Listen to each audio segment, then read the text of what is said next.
गुरुर्ब्रह्मा गुरुर्विष्णु गुरुर्देवो महेश्वरः गुरुर्साक्षात् परब्रह्म तस्मै श्री गुरुवे नमः।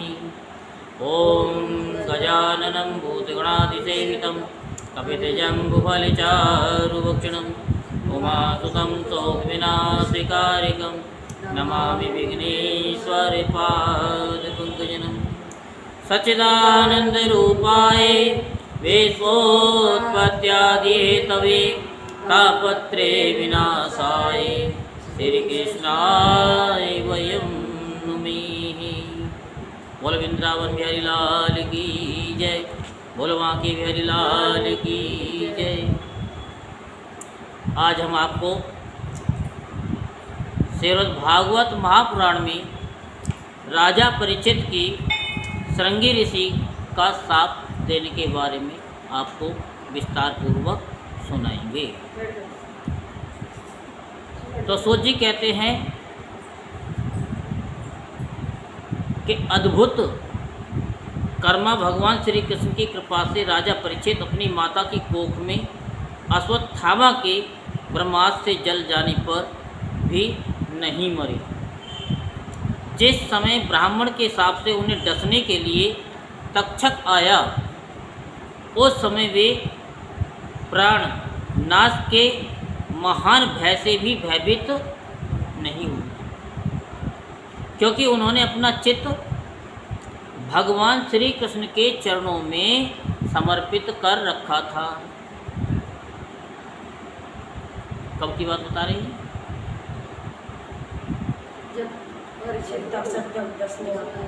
हाँ, उन्होंने सबकी आसक्ति छोड़ दी थी। गंगा तट पर जाकर श्री सुखदेव जी से उपदेश ग्रहण किया और इस प्रकार भगवान के स्वरूप को जानने यानी जानकर अपने शरीर को त्याग दिया। जो लोग भगवान श्री कृष्ण की लीला कथा कहते रहते हैं, उस कथा अमृत का पान करते रहते हैं और इन दोनों ही साधनों के द्वारा उनके चरण कमलों का स्मरण करते रहते हैं, उन्हें अंतकाल में भी मोह नहीं होता, किसी चीज़ में मोह नहीं होता। करते की विद्या होती है, चलती का नाम गाड़ी होता है। यानी कि आज सुना और फिर सुना ही नहीं, एक ये आदत बना लो कि अगर हम ना भी सुने तो हमारे अंदर से वो कथा निकलती रहनी चाहिए, और उसके लिए अभ्यास करना पड़ेगा। इसके लिए बड़ा अभ्यास करना पड़ता है। जब तक पृथ्वी पर अभिमन्यु नंदन महाराज पृथ्वी सम्राट रहे, तब तक चारों ओर व्याप्त हो जाने पर भी कलयुग का कुछ भी प्रभाव नहीं था। वैसे तो जिस दिन जिस क्षण श्री कृष्ण भगवान ने पृथ्वी का परित्याग किया था, उसी समय पृथ्वी में अधर्म का मूल कारण कलयुग आ गया। कलयुग आ गया, और कलयुग आ जाता है तो क्या क्या काम होते हैं वो कल हमने आपको विस्तार पूर्वक बताई कि फिर किसी को हम कितना भी उपदेश करें वो लेता ही नहीं है, और जब उपदेश को वो लेगा ही नहीं तो उसका कल्याण कैसे होगा। ये विस्तार पूर्वक कथा सुनाई थी दृष्टांत के साथ में। याद है? भूल गई? याद है? आपको याद है? भूल गई? थोड़ी थोड़ी इसमें आज से तैयार है। इसमें सुन लेते तो पूरी दिमाग में। गुरु जी ने उपदेश किया कि हिंसा नहीं करना। हिंसा नहीं करना। अब आ गई ना? बस इतनी हेडलाइन होती है। अब हमने आपको हेडलाइन दी कि राजा परीक्षित को श्रृंगी ऋषि का शाप।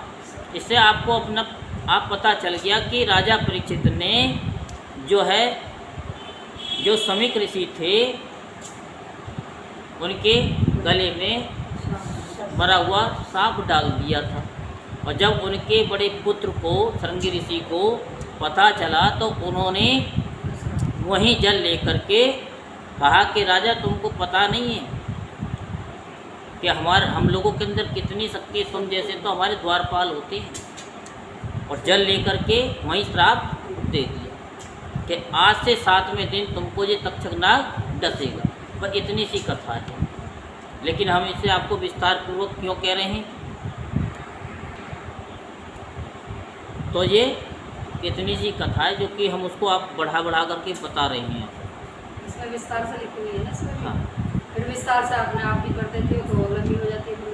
क्योंकि हमारा काम है कि जिस तरीके से शरीर में हर चीज़ ज़रूरी है, ये तो नहीं कि आँख ज़रूरी नहीं है, कि नाक ज़रूरी नहीं है, कि मुंह ज़रूरी नहीं है, कान ज़रूरी नहीं है, कि ये रोम रोम है तो ये ज़रूरी नहीं है, कि टांग ज़रूरी नहीं है। अब किसको छोड़े?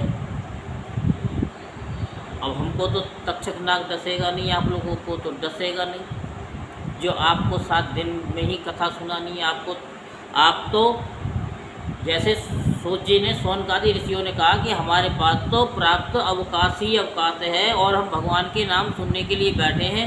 ऐसे ही हम भी आपको कहने के लिए बैठे हुए और आप भी उसी भाव से सुनने के लिए कि विस्तार पूर्वक कहिए। ऐसे ही है, कोई 7 दिन की तो है ही नहीं कि जितना लंबा हो जाए उतना ठीक, जितना शॉर्ट हो जाए उतना ठीक। तो हम आपको क्या कथा सुना रहे थे कि कलयुग आधम का था। कब? जब श्री कृष्ण भगवान ने पृथ्वी का परित्याग किया, उसी समय पृथ्वी में अधर्म का मूल कारण कलयुग आ गया। भ्रमर के समान सारग्राही सम्राट परीक्षित कलयुग में कोई द्वेष नहीं रखते थे, कोई द्वेष नहीं रखते थे। और क्यों नहीं रख सकते थे वो कल भी बताया और आज भी बताया।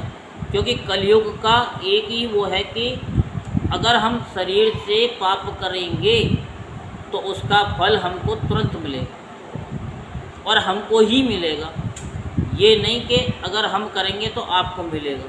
सतयुग और द्वापर और त्रेता में क्या था कि एक करता था, सबको भुगतना पड़ता था। तो ये कलयुग का एक सबसे बड़ा गुण। और दूसरा गुण क्या कि भगवान का नाम जब भी शुरू कर लो, अब ये तो नहीं कि आप 45 साल के हो गए, 50 साल के हो गए, 60 साल के हो गए, अब आपको जवान तो कोई कर नहीं सकता कि हाँ जी अब आपको कोई 10-12 साल का बना करके, ध्रुव की तरह, प्रहलाद की तरह बना करके तब कहेगी चलो जी भक्ति दोबारा से शुरू कर दो। ये यूट्यूब की वीडियो तो है नहीं, पिक्चर तो है नहीं कि इसके रील पीछे घुमा दो। क्योंकि जो समय निकल गया वो तो निकल गया। कहते हैं ना, बीतीसो बिसार दे आगे की सुध ले, जब जागे तब सवेरा। आप 60 साल की उम्र में जाग गए तो समझ लो कि इस कलयुग में अगर आपने एक घड़ी आदि में पुनियाद, अगर एक क्षण का भी सत्संग आपने कर लिया तो आपका जीवन सुधर जाएगा। तो परीक्षित जो है कोई द्वेष नहीं करते, क्योंकि उन्हें पता था कि कलयुग का प्रभाव क्या है। और सबको पता है कि जो जुआ खेलेगा उसके घर में कलयुग आएगा। जिस घर में शराब को पिएंगे तो वहाँ कलयुग आएगा ही आएगा। वहाँ झूठ भी आएगा, कपट भी आएगा, सारे आएंगे। जब उनसे पूछते हैं ना कि भाई ये घर की कहते सब्जी के लिए पैसे नहीं हैं, इसके लिए पैसे कहाँ से आ जाते हैं, तो सीधा जवाब मिलता है आज तो उसने पिला दी, आज तो उसने दी थी। सो बहाने यानी झूठ शुरू हो गया। और जहाँ झूठ शुरू हो गया वहाँ पर कलयुग आधम का, फिर नाना प्रकार के कलेश उस घर में शुरू हो जाते हैं।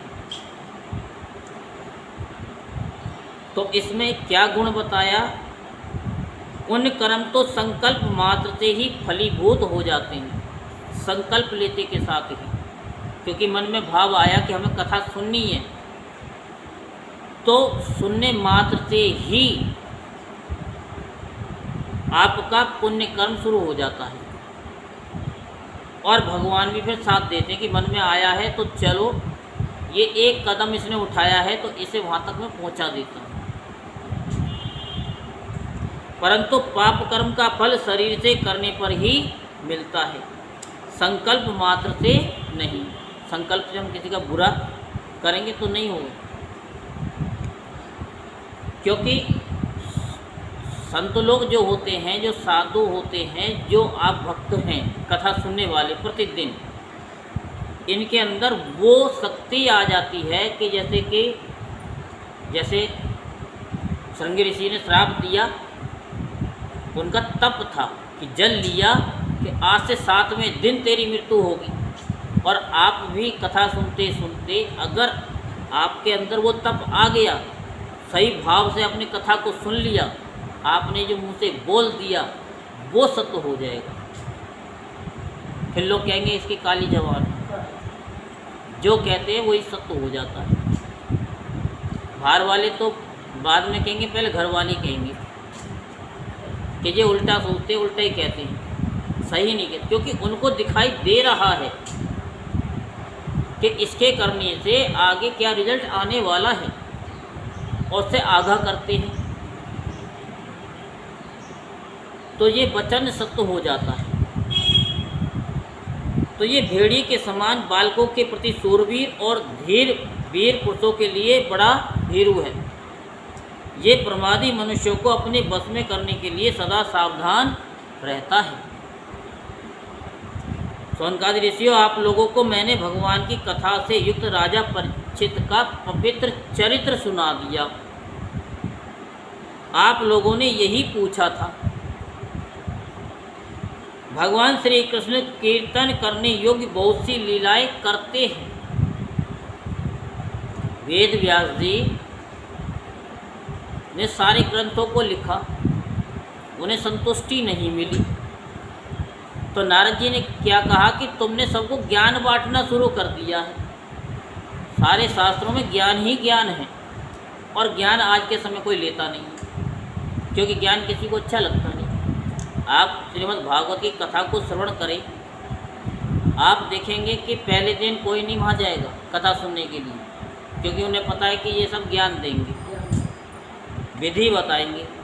दूसरे दिन भी नहीं जाएंगे कि भैया सारी ज्ञान की कथा है, गौकर्ण की और जो है सुखदेव जी का जन्म है, और बस इतनी ही कथा है। फिर तीसरे दिन भी नहीं, फिर चौथे दिन हाँ जी कृष्ण भगवान प्रकट होंगे, लीला शुरू होंगी, तब जो है वो लीला सुनने के लिए सब जाते हैं कि वहाँ उत्सव ही उत्सव अब होंगे, क्योंकि चौथे दिन से ही उत्सव शुरू हो जाते हैं। फिर लोग भागते हैं, क्योंकि लोगों को लीला सुनना, कथा सुनना ही अच्छा लगता है, ज्ञान अच्छा नहीं लगता। जैसे आपको ज्ञान अच्छा लग रहा है कि खोल के आपको बता रहे हैं, सबको नहीं अच्छा लगता।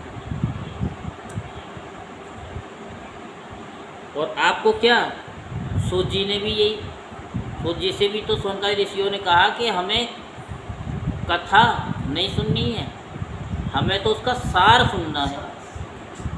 हमको आम नहीं खाना, आम खाएंगे तो गुठली भी हमको चबानी पड़ जाएगी। हमें तो केवल रस चाहिए, क्योंकि मुंह में डालो और अंदर पहुंच जाएगा। कान से सुनो, उतर जाए। तो नारद जी ने व्यास जी से कहा कि आपने लीला का वर्णन नहीं किया है, श्रीमद् भागवत में आप लीला का वर्णन कीजिए, तो आपके मन को भी संतुष्टि मिलेगी। और जब उन्होंने लीला शुरू करी है, तभी व्यास जी को संतोष हुआ कि हाँ, ये भोले बाबा के गढ़ तो चलते ही रहेंगे। तो इसीलिए उनके गुण और लीलाओं से संबंध रखने वाली जितनी भी कथाएं हैं, कल्याणकामी पुरुषों को उनका सेवन सदा करना चाहिए। जिनको कथा अच्छी नहीं लगती, लीलाएं अच्छी नहीं लगती, जिनको केवल भंडारे ही अच्छे लगते हैं, भीड़ भड़क्का ही अच्छा लगता है, तो समझ लो कि उनकी कोई भक्ति में भक्ति नहीं है। उसके साथ साथ में अगर कथा में भी उनकी रुचि हो जाए, क्योंकि कथा में ही तो बताया जाएगा कि आपको क्या करना है और क्या नहीं करना है, तब तक ये लीला पता नहीं चलेगी, तब तक कोई कार्य पूर्ण नहीं होगा। तो उसके लिए क्या कहा कि लीला कथाओं का सदा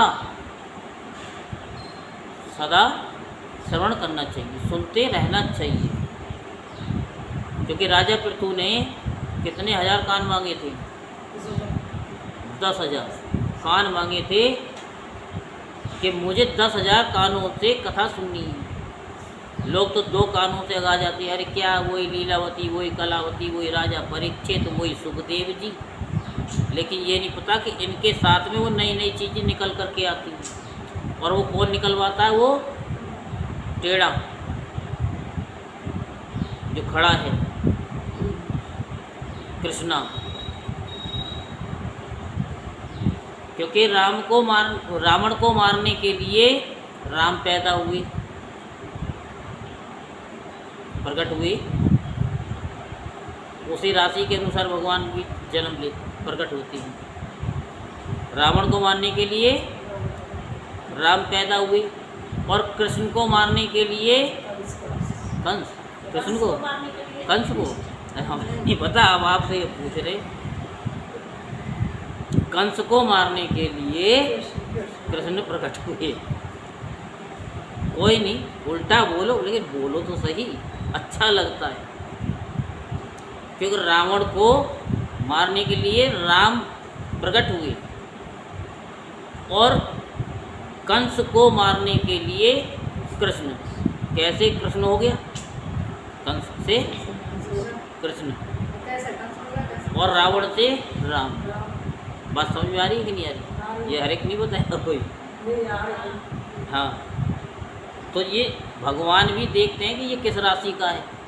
जिस राशि का व्यक्ति होता है उस राशि से ज़्यादा मरता है। तो ऋषियों ने कहा कि सौम्य स्वभाव सूत जी, आप युग युग जिए, युग युग जिए। क्यों? क्योंकि एक तो वो सूत जी 16 वर्ष की अवस्था की, कम उम्र है, ज्ञान बहुत है। कि जो हजारों वर्ष के, लाखों वर्ष के कहते ऋषि हैं, वो भी सूत जी को उच्च आसन दे करके उनसे ज्ञान ले रहे हैं। ये ना सोचो कि इसकी उम्र क्या है, ये हमको क्या ज्ञान देगा। अरे जो बुढ़ापे में हमको ज्ञान नहीं मिला, वो एक 5 वर्ष का ज्ञान हमको दे जाता है।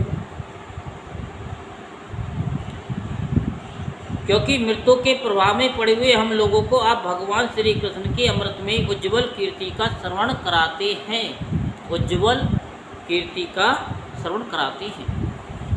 यज्ञ करते करते उसके धुएं से हम लोगों का शरीर धूमिल हो गया है, फिर भी इस कर्म का कोई विश्वास नहीं है। इस कर्म का हम बनते तो क्या बहुत भगत हैं, लेकिन हमारे कर्म से कितनों के कहते लोगों को दुख मिलता है।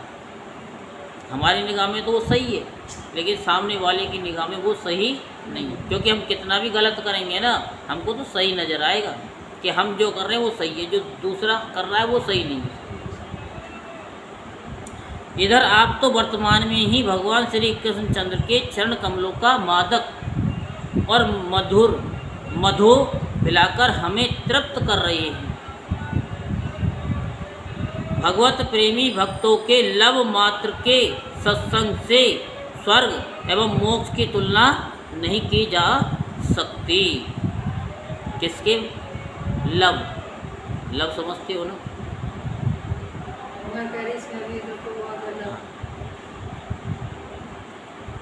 फिर मनुष्य के तुच्छ भोगों की तो बात ही क्या है। तभी तुम कहते एक एक शब्द को बड़े ध्यान से सुनो, कम सुनो, उस पे मनन ज़्यादा करो। ऐसा कौन सा रस मर्मज्ञ होगा जो महापुरुषों के एकमात्र जीवन सर्वस्व श्री कृष्ण की लीला कथाओं से तृप्त हो जाए। समस्त प्राकृतिक गुणों से अतीत भगवान के अचिंत्य अनंत कल्याण में गुण गणों का पार तो ब्रह्मा शंकर आदि बड़े बड़े योगेश्वर भी नहीं पा सके। आप भगवान को ही अपना जीवन का ध्रुव तारा मानते हैं, इसलिए आप सत्पुरुषों के एकमात्र आश्रय भगवान के उदार और विशुद्ध चरित्रों का हम श्रद्धालु श्रोताओं के लिए विस्तार से वर्णन कीजिए। ये नहीं कहा कि संक्षेप में, विस्तार पूर्वक बताइए। भगवान के परम प्रेमी महाबुद्धि परीक्षित ने श्री सुखदेव जी के उपदेश किए हुए जिस ज्ञान से मोक्ष स्वरूप भगवान के चरण कमलों को प्राप्त किया, आप कृपा करके उसी ज्ञान और परीक्षित के परम पवित्र उपाख्यान का वर्णन कीजिए, क्योंकि उसमें कोई बात छिपा करके नहीं कही गई है और न कही गई होगी, और भगवत प्रेम की अद्भुत योग निष्ठा का निरूपण किया गया होगा। उसमें पद पद पर भगवान श्री कृष्ण की लीलाओं का वर्णन हुआ होगा। भगवान के प्यारे भक्तों को वैसा प्रसंग सुनने में बड़ा रस मिलता है। सूत जी कहते हैं कि अहो, विलोम जाति में उत्पन्न होने पर भी महात्माओं की सेवा करने के कारण आज हमारा जन्म सफल हो गया। सूत जी कह रहे हैं विलोम किसको कहते हैं पता है? ऐसे कि ब्राह्मण कुल का तो पुरुष हो और क्षत्रिय कुल की लड़की हो, वो शादी कर लें, उससे जो संतान उत्पन्न होती है उन्हें विलोम कहते हैं। बात समझ में आ गई? उच्च कुल का वर, निम्न वर्ग की कन्या, उसको विलोम कहते हैं। या ऐसे समझो कि ब्राह्मण की कन्या हो और क्षत्रिय का पिता, तो उसे विलोम कहते हैं। तो ये सूत जी कह रहे हैं किसके बारे में? अपने बारे में। क्योंकि महापुरुषों के साथ बातचीत करने मात्र से ही नीच कुल में उत्पन्न होने की मनोव्यथा शीघ्र ही मिट जाती है। फिर उन लोगों की तो बात ही क्या जो सत्पुरुषों के एकमात्र आश्रय भगवान का नाम लेते हैं। भगवान की शक्ति अनंत है, वे स्वयं अनंत हैं। वास्तव में उनके गुणों की अनंतता के कारण ही उन्हें अनंत कहा गया है। भगवान के गुणों की समता भी जब कोई नहीं कर सकता, तब उनसे बढ़कर तो कोई हो ही कैसे सकता है। उनके गुणों की ये विशेषता समझाने के लिए इतना कह देना ही प्राप्त है कि लक्ष्मी जी अपने को प्राप्त करने की इच्छा से प्रार्थना करने वाले ब्रह्मादि देवताओं को छोड़कर भगवान के न चाहने पर भी उनके चरण कमलों की रज का ही सेवन करती है। ब्रह्मा जी ने भगवान के चरणों का प्रक्षालन करने के लिए जो बल या जल समर्पित किया था, वही उनके चरण नखों से निकलकर गंगा जी के रूप में प्रभावित हुआ। ये जल महादेव जी सहित सारे जगत को पवित्र करता है। ऐसी अवस्था में त्रिभुवन में श्री कृष्ण के अतिरिक्त भगवान शब्द का दूसरा और क्या अर्थ हो सकता है? जिनके प्रेम को प्राप्त करके धीर पुरुष बिना किसी हिचक के देह गे आदि की दृढ़ आसक्ति को छोड़ दे, उस अंतिम परमहंस आश्रम को स्वीकार करते हैं, जिसमें किसी को कष्ट न पहुंचाना और सब ओर से उपशांत हो जाना ही स्वधर्म होता है। सूर्य के समान प्रकाशमान महात्माओं आप लोगों ने मुझसे जो कुछ पूछा है वह मैं अपनी समझ के अनुसार सुनाता हूँ। जैसे पक्षी अपनी शक्ति के अनुसार आकाश में उड़ते हैं, वैसे ही विद्वान लोग भी अपनी अपनी बुद्धि के अनुसार ही श्री कृष्ण की लीला का वर्णन करते हैं। तो एक दिन राजा परीक्षित धनुष लेकर वन में शिकार खेलने के लिए गए हुए थे। यहाँ से ये कथा प्रारंभ होती है।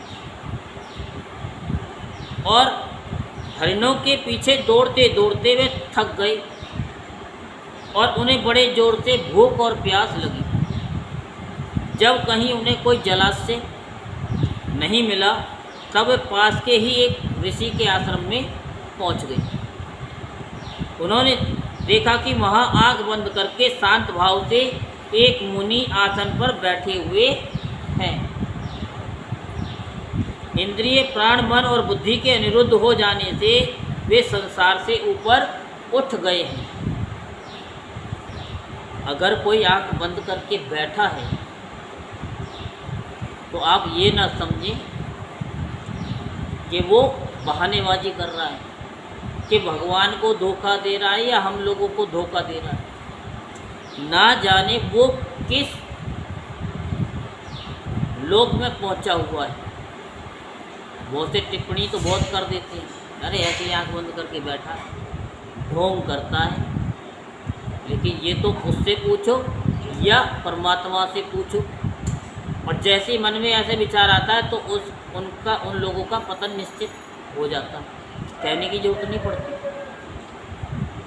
तो जागृत, सपन, सुषुप्ति तीनों अवस्थाओं से रहित निर्विकार ब्रह्म रूप तुर्य पद में स्थित थे।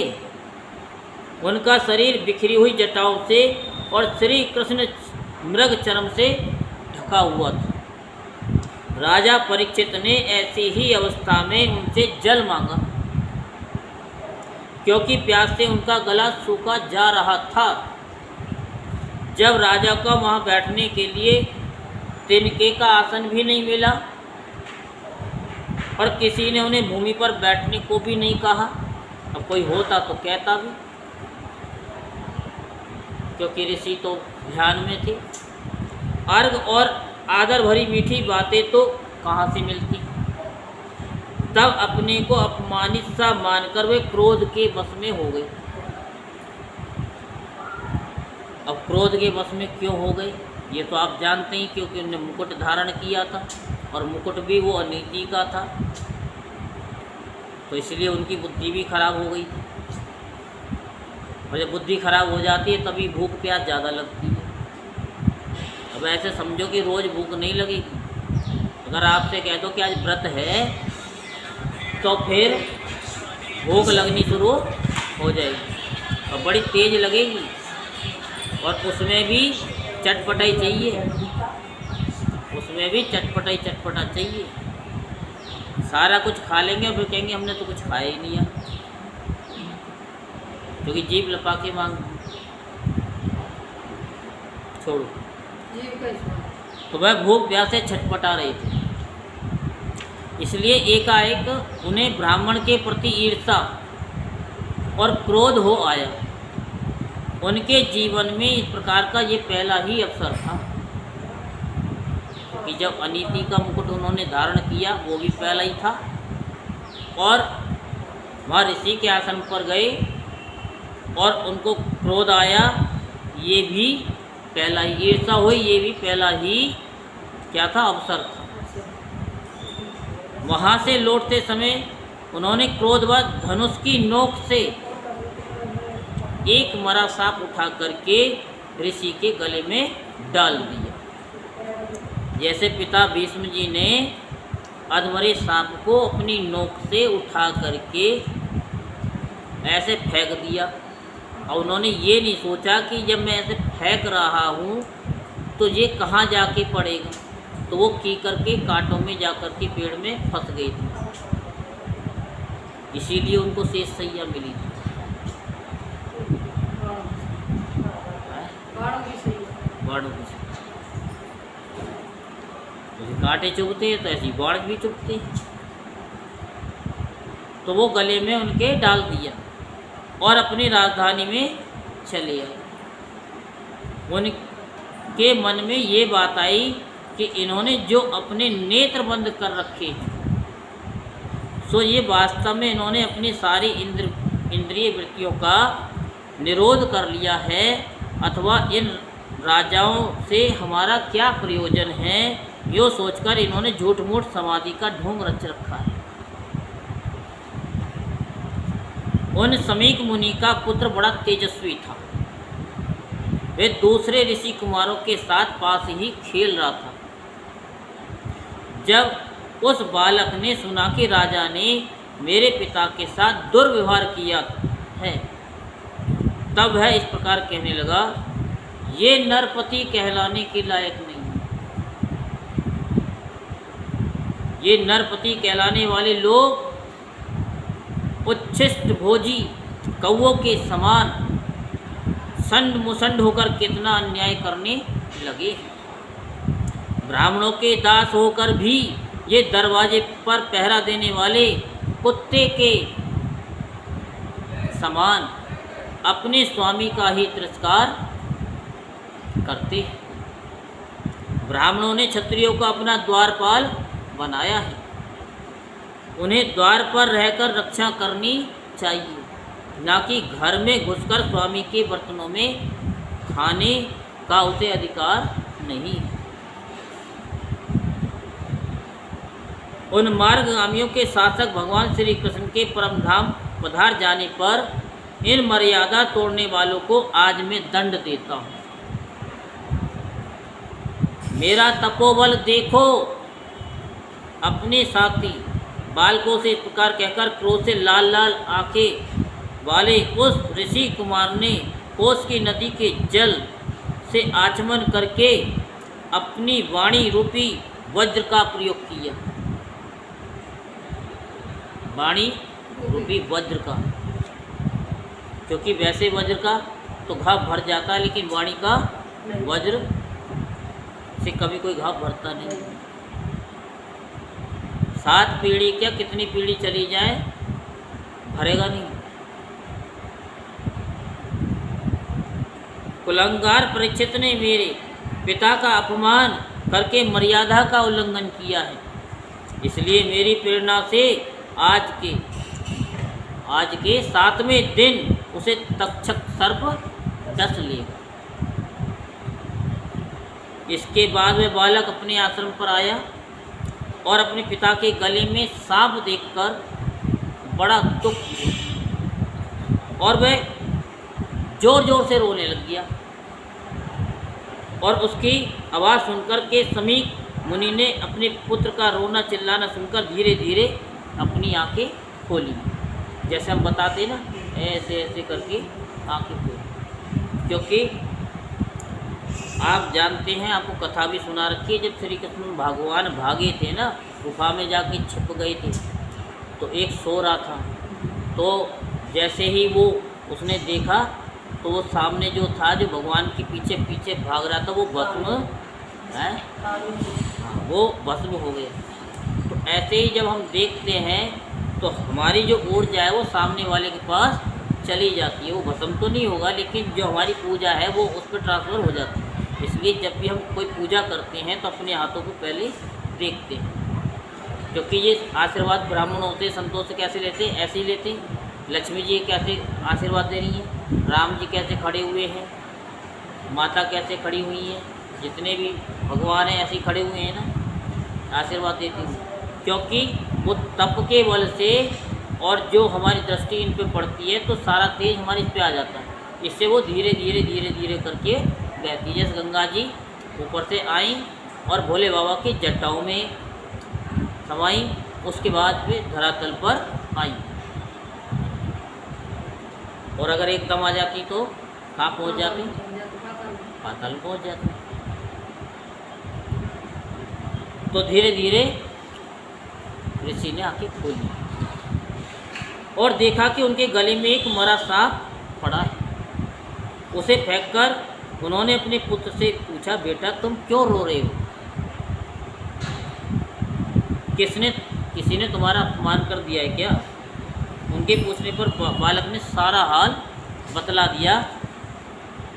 तो ब्रह्म ऋषि समीक ने राजा की साफ बात सुन करके, राजा के साफ की बात सुन करके अपने पुत्र का अभिनंदन नहीं किया। उनकी दृष्टि में परीक्षित साप के योग्य नहीं थे। उन्होंने कहा कि वो मूर्ख बालक, तूने बड़ा पाप किया है।